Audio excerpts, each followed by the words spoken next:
Okay, எத்தனை பேர்ப்பா problematic subject எனக்கு புரியலன்னு சொல்கிறீங்க? டிஎம்இயில் வந்துட்டு ஸ்ட்ரெஸ் பேஸ்டு ப்ராப்ளம் இப்போ நான் தமிழ் எடுக்க போகிறேன்ப்பா. நல்லா தெளிவாக கவனிச்சுக்கோங்க.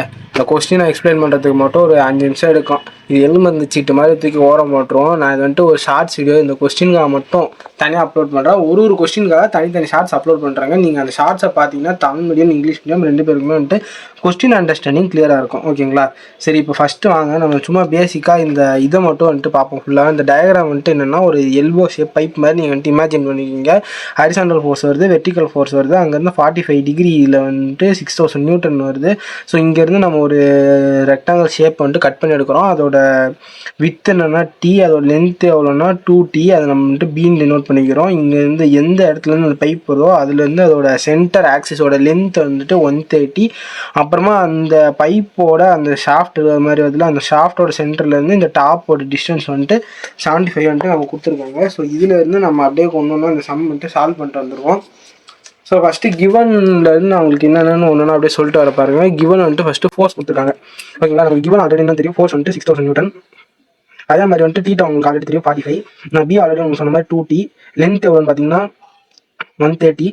இந்த ஈன்னு மென்ஷன் பண்ணியிருக்கிறது இங்கே மேலே இருக்க இந்த லென்த் 75. அது எப்படி மென்ஷன் பண்ணிக்கலாம். அதே மாதிரி இங்கே வந்துட்டு சியர் ஸ்ட்ரெஸ், அதாவது பர்மிசிபிள் ஸ்ட்ரெஸ் வந்துட்டு கேட்குறாங்க. அது வந்துட்டு இங்கே நம்ம கொஸ்டினை ப்ரொவைட் பண்ணிருக்காங்க 60 மெகா பாஸ்கல். ஆனால் வந்துட்டு 60 நியூட்டன் பை mm ஸ்கொயர் எழுதிக்கிறேன். எல்லாம் சேம் தான். உங்களுக்கு வந்துட்டு எப்படி வேணாலும் வந்துட்டு எழுதிக்கலாம். இப்போ நான் கண்டுபிடிக்கிறது வந்துட்டு டைமென்ஷனும் ஒரு கிராஸ் செக்ஷன் தான் கண்டுபிடிக்கணும். First permissible stress. இது வந்து மொத்தம் 3 ஸ்டெப் இருக்குங்க. அதனால அந்த 3 ஸ்டெப்பு சார் அப்படி கேட்டிங்கன்னா ஃபஸ்ட்டு பர்மிசிபிள் ஸ்ட்ரெஸ் கண்டுபிடிக்கணும். அப்புறம் அதோட bending stress and direct stress கண்டுபிடிக்கணும். அப்புறம் அதோட டைமென்ஷனலோட சேஞ்சஸ்லாம் என்னென்ன அந்த மாதிரி கண்டுபிடிக்கணும். ஓகேங்களா? ஸோ இவ்வளோ தான் வந்துட்டு நம்ம கண்டுபிடிக்க வேண்டியது இதில். ஸோ அதே மாதிரி வந்துட்டு ஃபஸ்ட்டு பர்மிசிபிள் ஸ்ட்ரெஸ் வந்துட்டு நமக்கு ஆல்ரெடி கொஸ்டினில் ஸ்ட்ரெயிட்டாக கொடுத்துட்டாங்க. ஸோ அது என்னன்னா அந்த 60 மெகா பாஸ்கல், அதாவது 60 நியூட்டன் பை mm ஸ்கொயர் தான். ஓகேங்களா? ஓகேவா? இது ஒன்று முடிஞ்சா அடுத்து வந்துட்டு ஹரிசாண்டல் ஃபோர்ஸ் வெர்டிக்கல் ஃபோர்ஸை ரிசால்வ் பண்ணும்.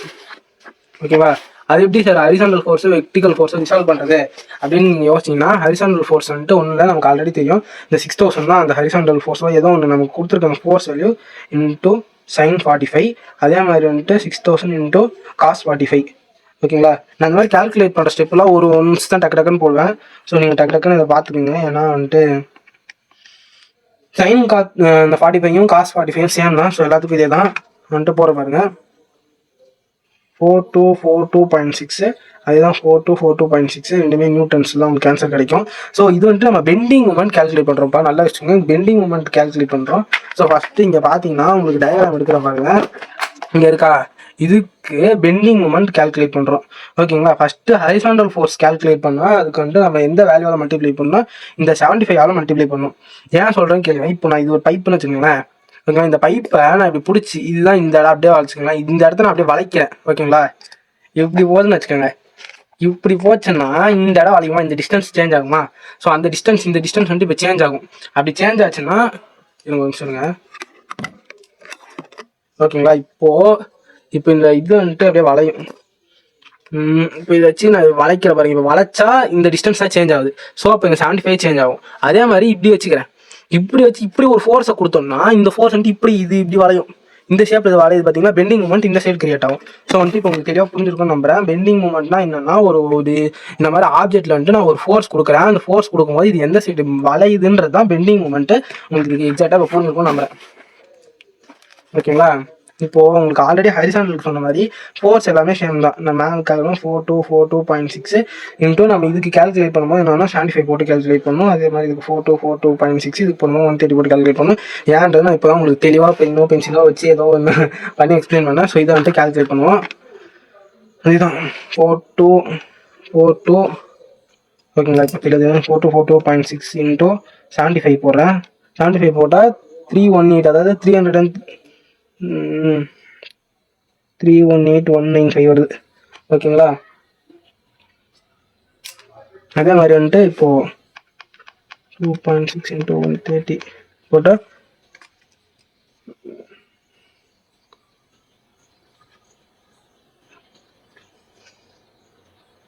ஓகேங்களா?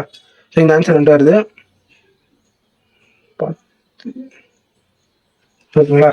ஸோ அடுத்து வந்துட்டு இப்போ பெண்டிங் ஸ்ட்ரெஸ் கண்டுபிடிக்கணும். பெண்டிங் ஸ்ட்ரெஸ் கண்டுபிடிக்கிறதுக்கு ஃபார்முலா வந்துட்டு என்னன்னா M into Y divide by I. இங்கே வந்துட்டு ஐ டிவைட் பை வந்துட்டு என்னன்னா செக்ஷன் மாடுலஸ். ஸோ அதையும் வந்துட்டு சப்ஸ்டியூட் பண்ணுவீங்க. ஸோ சப்ஸ்டியூட் பண்ணிட்டு இப்போ எம்என் என்னன்னு கிடைக்கும் உங்களுக்கு. ஓகேங்களா, அது வந்துட்டு இது எம்ன்றது வந்துட்டு இது எம் கிடையாது, இது ஹெச் ஹரிசாண்டல் ஃபோர்ஸ் மேலே என்னன்னு போட்டிருப்பீங்க 1818.95 இன்டூ டிவைட் பை இசட் வந்துட்டு என்னன்னா நீங்கள் இசட் தனி ஃபார்முலா வச்சு நீங்கள் இசட்டை வந்துட்டு கால்குலேட் பண்ணுற மாதிரி இருக்கும். இசட் ஃபார்முலா வந்துட்டு டேட்டா புக்கில் இருக்கும். ஸோ அதுக்கு வந்துட்டு நீங்கள் தனியாக கால்குலேட் பண்ணுற மாதிரி இருக்கும். So Z into D into 2t square. அது இப்போ இது என்னது இது டி 2t ஸ்கொயர்னு போட்டிங்கன்னா இப்போ அது வந்துட்டு உங்களுக்கு டேட்டா புக்கில் அந்த ஃபார்முலா இருக்கும். அது என்னென்னா இந்த பிரெத் இன்டூ ஹைட் ஸ்கொயர்.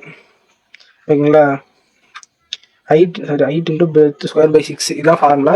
நம்ம பிரெத் எவ்வளோ கொடுத்துருக்காங்க, இது எவ்வளோ கொடுத்துருக்காங்கன்னா ஆக்சுவலி இது நான் கொடுத்துட்டேன், பிரெத் கிடையாது, height square divide by breadth divide by 2 இங்கே. ஓகேங்களா, இப்போ இந்த ஹைட் எவ்வளோன்னா நமக்கு வந்துட்டு இங்கே 2t இருக்குது, அப்புறம் இது வந்துட்டு t இருக்குது. நான் நீங்கள் எதுவும் அர்த்தப்படுறீங்க, இப்போ எதுவும் கன்ஃபியூஸ் ஆகிற மாதிரி நீங்கள் எடுத்துக்காதீங்க. நான் இப்போ என்ன சொல்கிறேன்னா இந்த 2t வந்துட்டு ஸ்கொயர் பண்ணி அதை டீயால் மல்டிப்ளை பண்ணி 6ஆல் டிவைட் பண்ணுற மாதிரி மட்டும் இசட்டோட ஃபார்முலா வச்சுக்கோங்க. அது ஏன் அப்படி வந்துச்சு, எதுக்கு அப்படி வந்துச்சுன்னு இந்த எலும்பு சீட்டு கொஸ்டின் எக்ஸ்பிளைன் பண்ணும்போது உங்களுக்கு சேர்த்து எக்ஸ்பிளைன் பண்ணுறேன். ஏன்னா டேட்டா புக் எடுத்தால் டைம் ஓராயிரம், ஒரு 10 மினிட்ஸ்க்குள்ளே இந்த வீடியோ எப்படின்னாவது முடிக்கணும்னு பார்க்குறேன், அது ஒன்றும் இல்லை. ஓகேங்களா, ஸோ இதை ஃபைனலாக நம்ம ரிசால்வ் பண்ணோம்னா நமக்கு இசட் வேல்யூ என்ன கிடைக்கும்னா 2 டிவைட் பை 3t³ கிடைக்கும். ஓகேங்களா, இப்போ நான் வந்துட்டு இது இங்கே சப்ஸ்டியூட் பண்ணுறேன். இதை சப்ஸ்டியூட் பண்ணால் இங்கே எப்படி இது சப்ஸ்டியூட் ஆகுனா இங்கே 3 இன்டூ பண்ணுற மாதிரி இருக்கும், இங்கே 2t³ மட்டும் அப்படியே இருக்கும். ஸோ வந்துட்டு இப்போ இந்த 2ஆலையும் நம்ம இதை வந்துட்டு டிவைட் பண்ணிக்கிட்டோம்னா நமக்கு 4777297 டிவைட் பை t³ கிடைக்கும். ஓகேங்களா, இது வந்துட்டு ஈக்குவேஷன் 1 வச்சுக்கோங்க. அஸ் சேம் அது வந்துட்டு ஃபோர்ஸ் mvக்கும் நீங்கள் பண்ணுற மாதிரி இருக்கும். ஸோ 551538. ஓகேங்களா, ஸோ இதை வந்துட்டு சேம் அதான் இன்டூ 3 டிவைடட் பை, ஸோ இதுக்கும் அதே தான் சேம் ஃபார்முலா தான், ட்ரையாங்கிள் சேம் ஃபார்முலா தான். இன்டூ 2t³ போட்டிங்கன்னா உங்களுக்கு வந்துட்டு 287314.8 t³ வரும். ஓகேங்களா, இப்போ இதெல்லாம் கண்டுபிடிச்சோன்னே உங்களுக்கு டைரக்ட் ஸ்ட்ரெஸ் கண்டுபிடிக்கிற மாதிரி இருக்கும். அது என்ன சார் டைரக்ட் ஸ்ட்ரெஸ்னா, டைரக்ட் ஸ்ட்ரெஸ்னா ஒன்றும் கிடையாது, டைரக்ட் ஸ்ட்ரெஸ்னா ஃபோர்ஸ் பை ஏரியா. அதாவது நீங்கள் நார்மலாக கண்டுபிடிக்கிற ஸ்ட்ரெஸ் வேல்யூ தான். ஸோ அந்த ஸ்ட்ரெஸ்ஸை மட்டும் நீங்கள் கண்டுபிடிச்சிட்டிங்கன்னா சம் ஓவர். ஓகேங்களா, இப்போ வந்துட்டு டைரக்ட் ஸ்ட்ரெஸ் கண்டுபிடிக்கலாம். இப்போ இந்த டைரக்ட் ஸ்ட்ரெஸ் லோடுக்கு ஃபார்முலா ஃபர்ஸ்ட் ஹரிசாண்டல் ஃபோர்ஸ் இல்லை வெர்டிகல் ஃபோர்ஸ் எது அதிகமாக இருக்கோ இருக்கலாம். ஆனால் நமக்கு வந்துட்டு ஒரே ஒரு தான் இருக்குது. ஸோ ரெண்டுமே ஈக்குவலாக 4242.6 டிவைட் பை பிரெத். இப்போ வந்துட்டு ஏரியா ஆஃப் ட்ரையாங்கிள் என்னன்னா லென்த் இன்டூ பிரெத். லென்த் நமக்கு தெரியும், இது டி, அதாவது 2t இன்டூ டி. ஓகேங்களா, ஸோ இது வந்துட்டு டி ஸ்கொயராக மாறும். ஓகே, அது லேட்டராக பார்ப்போம். இப்போ வந்துட்டு நம்ம 2 2121.3 வரும் டிவைட் பை டி ஸ்கொயர் வரும். ஓகேங்களா, ஸோ இதான் வந்துட்டு ஏரியா. ஸோ இப்போ வந்துட்டு நம்ம இப்போ கண்டுபிடிச்ச மூணுத்தையும் ஆட் பண்ணுறதா இப்போ நம்ம வேலை. ஸோ டோட்டல் ஸ்ட்ரெஸ் 16 நமக்கு தெரியும். ஸோ இப்போ வந்துட்டு நம்ம ட்ரையல் அண்ட் எரர் மெத்தட் தான் அதுக்கப்புறம் இந்த சம்மில் வந்துட்டு நம்ம ட்ரை பண்ணுற மாதிரி இருக்கும். இப்போ நான் போட்ட பாருங்க t³ வரைக்கும் போட்ட பாருங்க. இப்போ வந்துட்டு நான் இந்த ட்ரையல் அண்ட் எரர் மெத்தட் போட்டு தான் இப்போ ஆன்சர் நான் கண்டுபிடிச்சி எடுத்துகிட்டு வரணும். 0.3. இப்போ இந்த t இருக்கிற இடத்துல நான் என்ன வேல்யூ சப்ஸ்டியூட் பண்ணால் இந்த 60க்கு ஈக்குவலாக வரும்னு சொல்லிட்டு நான் கண்டுபிடிக்கணும். ஸோ நீங்கள் வந்துட்டு என்ன பண்ணுறீங்கன்னா 28 போட்டு ட்ரை பண்ணி பாருங்க. 28 போட்டிங்கனாலே உங்களுக்கு ஆன்சர் வரும். நான் வந்துட்டு என் ஸ்டூடெண்ட்ஸ் டீச் பண்ணும்போது எல்லாரும் இது வந்துட்டு நம்ம கிளாஸ் ஃபுல்லாக போராடி தான் எடுத்து வர மாதிரி இருக்கும். ஸோ நீங்கள் 28 போட்டு செக் பண்ணுங்கள். ஸோ 28 இருங்க, நம்ம எவ்வளோ போட்டு செக் பண்ணி போவோம். 28 தான் ஓகேங்களா. 4772. சரி, நான் இதை செக் பண்ணிட்டு வெரிஃபை பண்ணிட்டு அப்படியே ஆன்சர் போட்டுடுறேன். நீங்கள் என்ன வேல்யூ வேணால் போட்டுக்கலாம். இப்போ உதாரணத்துக்கு நான் இப்போ போகிற பாருங்க 28 போடுறேன், ஆன்சர் வரணும்னா கூட பரவாயில்ல. 28³ போடுறேன் ப்ளஸ் 827314 குறிப்போம்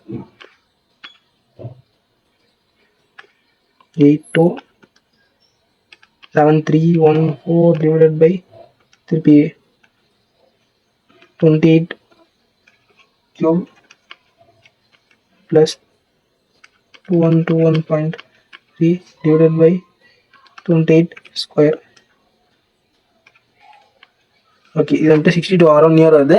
ஸோ இதே மாதிரி வந்துட்டு நீங்கள் போட்டு பார்த்தீங்கன்னா உங்களுக்கு வந்துட்டு ஆன்சர் வந்துட்டு 16 இயரில் வரும். 28 போட்டு இப்போ பார்த்தீங்கன்னா 27, ஸோ 20, ஸோ அந்த மாதிரி சம்திங் நீங்கள் வேல்யூ போட்டு அந்த ஆன்சர் வந்துட்டு கமெண்ட் செக்ஷனில் கமெண்ட் பண்ணுங்க. இதே மாதிரி நிறைய வீடியோ வேணும்னா நம்ம சேனலை ஃபாலோ பண்ணுங்க. தேங்க்யூ.